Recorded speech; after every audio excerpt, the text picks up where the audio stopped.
Good afternoon. This is All India Radio, and I'm Meenuti Chatterjee with the Midday News.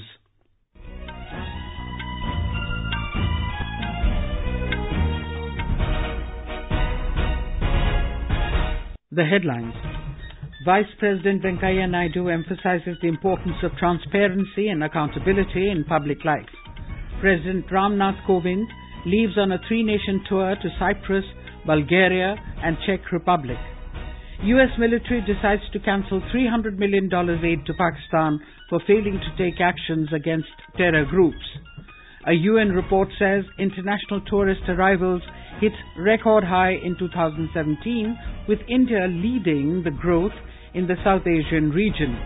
And in sports, 18th Asian Games to conclude today, India finishes with biggest ever medal tally of 69 and equals 1951 record of 15 gold.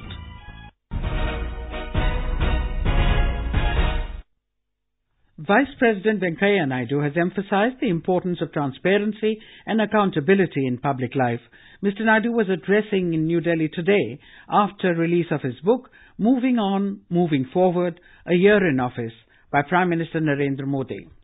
The very idea of this book is to present a report to the people, because I believe in public life, one is transparency, second is accountability. ये बहुत जरूरी है हर एक स्तर पर। कोई भी पद में आप रहे, लोगों को आपने क्या कहा, क्या किया, इसका हिसाब हमेशा देते रहना चाहिए. That's why this small effort. The Vice President said all political parties should come together, transcending political considerations on issues of national importance. Mr. Naidu said his endeavour has been to facilitate informed and dignified debate befitting the stature of the institution. Mr. Naidu also stressed on the need to go back to roots and preserve the country's culture and heritage. He also said that benefits of reservation should reach each and every section of society. Parliamentarians sitting here, my appeal to everybody is that we must see to it that the benefits of reservation reach each and every section, because people's aspirations are very high. So I hope the backward class, the scheduled caste people of different communities, sub-communities, they also get justice in the course of time, and we all move in that direction. The Vice President also said that women must be given their dues in the coming days. He said the focus must be on agriculture to sustain food security of the nation. He said earnest efforts are being made to double farmers' income by 2022 by focusing on irrigation, infrastructure, interest rates, insurance, and innovations. Speaking on the occasion, Prime Minister Modi said it is commendable that Mr. Naidu has presented a report card of sorts about his first year in office, containing the rich work he has done both inside and outside Parliament. Mr. Modi said he had the opportunity to work with Mr. Naidu for several years and emphasized that discipline and punctuality were his hallmarks. Venkaiah जी जिस discipline के आग्रही उस discipline को खुद भी पालन करते हैं. वेंकैया जी के साथ कभी दौरा करना हो तो बड़ा अलर्ट रहना पड़ता है. एक, वो कभी घड़ी नहीं रखते, कलम नहीं होती उनके पास, पेन नहीं होती है, और पैसे नहीं होते. और मजा ये है जी, कभी घड़ी नहीं रखते, लेकिन कार्यक्रम में समय पर पहुंचने के इतने डिसिप्लिन है, वो काबिल-ए-दाद है. The Prime Minister said whichever duty Mr. Naidu was given, he performed it with utmost diligence and adapted into that role with ease. He said the Pradhan Mantri Gram Sadak Yojana came into being due to the efforts of Mr. Naidu. Mr. Modi said that in a time when political discourse was centered around train stoppages only, Mr. Naidu ensured that leaders began to think more about roads and other forms of connectivity. He stated that Mr. Naidu has been in public life for 50 years, 10 years in student politics and 40 years in state as well as national politics. Mr. Modi added that the Vice President has the ability to endear himself to people across all sections. In her speech, Lok Sabha Speaker Sumitra Mahajan said, Mr. Naidu is a great example that a person from a humble background can occupy the highest office of the country. Former Prime Minister Manmohan Singh in his speech said Mr. Naidu has brought enormous administrative and political experience to the office of Vice President. Former Prime Minister H.D. Devegowda said Mr. Naidu is doing his best to protect the dignity and decency of the Rajya Sabha. President Ramnath Kovind left on a three-nation tour to Cyprus, Bulgaria and the Czech Republic this morning. On the first leg of his visit, he will reach Cyprus this afternoon. During his visit, Mr. Kovind will have a meeting with Cyprus President Nikos Anastasiades, address an extraordinary session of the House of Representatives, and deliver a lecture at the University of Cyprus. He will also address members of the Indian diaspora.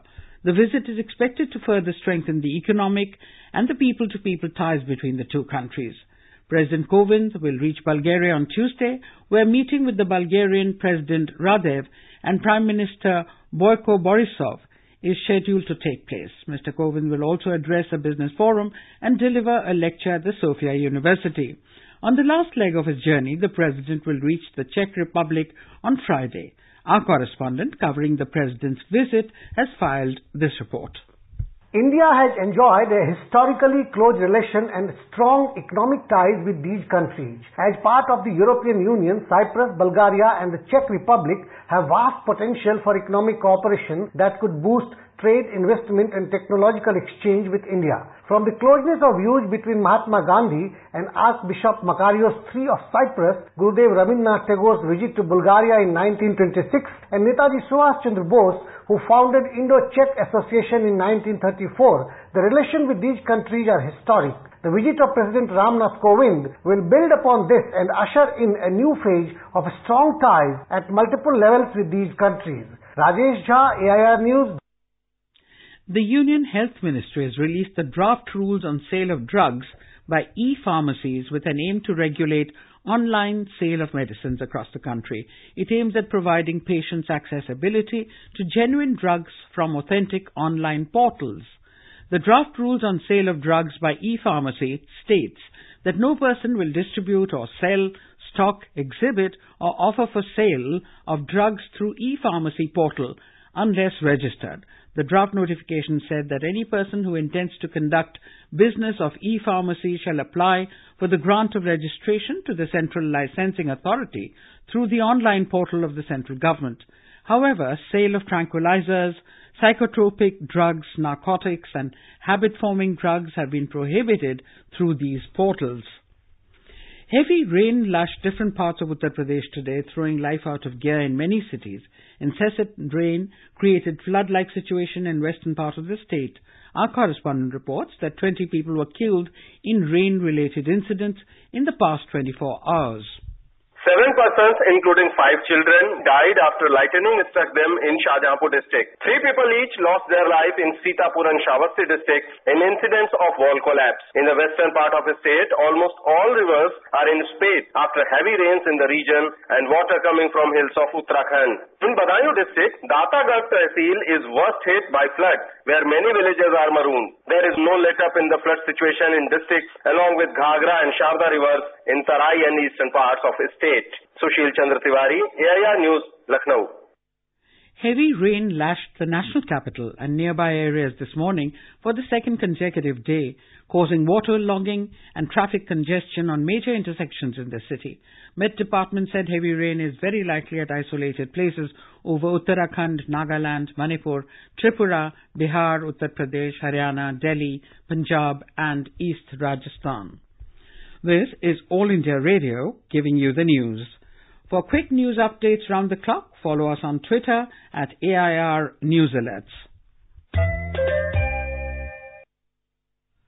The U.S. military has decided to cancel $300 million aid to Pakistan over its failure to take decisive actions against terror groups. The move, which needs to be approved by the U.S. Congress, is part of a broader suspension of aid announced in January. U.S. President Donald Trump, since assuming office, has been tough on Pakistan over its inaction against terror groups. Mr. Trump in August last year unveiled his new South Asia policy and asked Pakistan to do more against such groups. The U.S. in January this year suspended more than $1.15 billion security assistance to Pakistan, accusing it of harboring terror groups like the Afghan Taliban and the Haqqani network and showing unwillingness to take decisive actions against them. International tourist arrivals hit record high in 2017, with India leading the growth in South Asian region.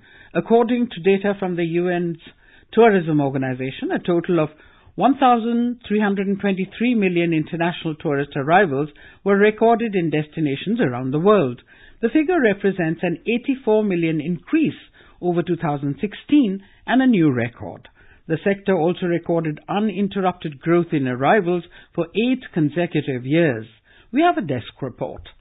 The UN World Tourism Organization, a specialized agency of the United Nations, in a press release said positive results in South Asia were largely driven by the strong performance of India, the sub-region's largest destination, which benefited from increasing demand from Western source markets and simpler visa procedures. In India, international tourist arrival grew from 14.57 million in 2016 to 15.54 million in 2017. International tourism receipts for India grew from $22.42 billion in 2016 to $27.36 billion last year.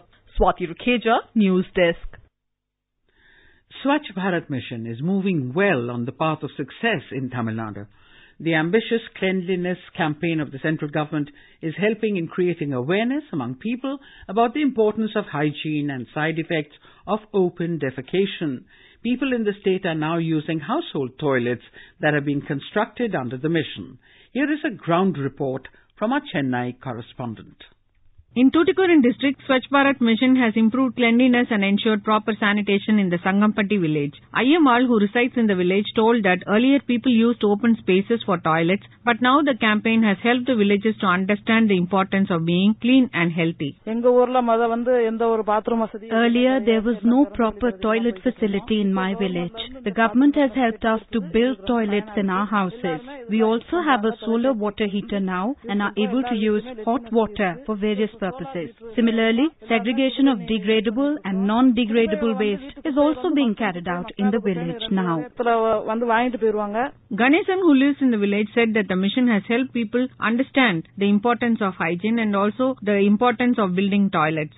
Through the Swachh Bharat mission, a proper drainage system has been built. After this, groundwater level has increased.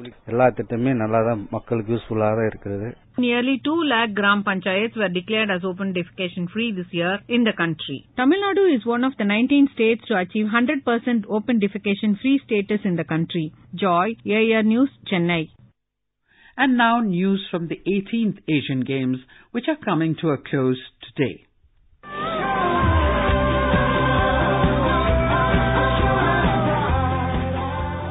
The 18th Asian Games will come to a close this evening with a glittering ceremony at Main Stadium in the Indonesian capital Jakarta. The closing ceremony will begin at 5:30 p.m. Indian time. Indian women's hockey team captain Rani Rampal, who led the team to a silver medal finish, will be India's flag bearer for the closing ceremony. The ceremony will keep in line with this year's slogan, Energy of Asia. Many arts and cultural aspects of Indonesia, including finest dancers, musicians and artists, will mark the end of this extravaganza. India achieved its best ever tally of 69 medals and equaling its best gold medal haul of 15 after 67 years. On the 14th day yesterday, India added 4 medals to its kitty, 2 golds, a silver and a bronze.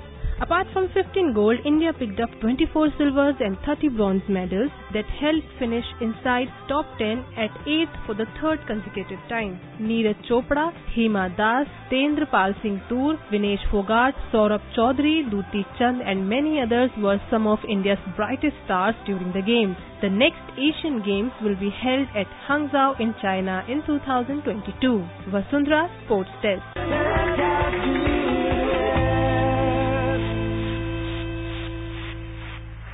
Before we end the bulletin, the headlines once again.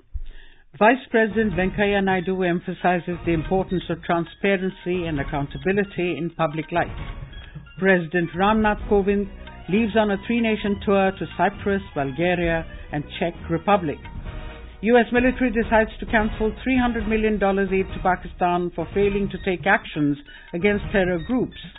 A UN report says international tourist arrivals hit record high in 2017, with India leading the growth in South Asian region. And in sports, 18th Asian Games to conclude today, India finishes with biggest ever medal tally of 69 and equals 1951 record of 15 gold. And with that, we end the Midday News.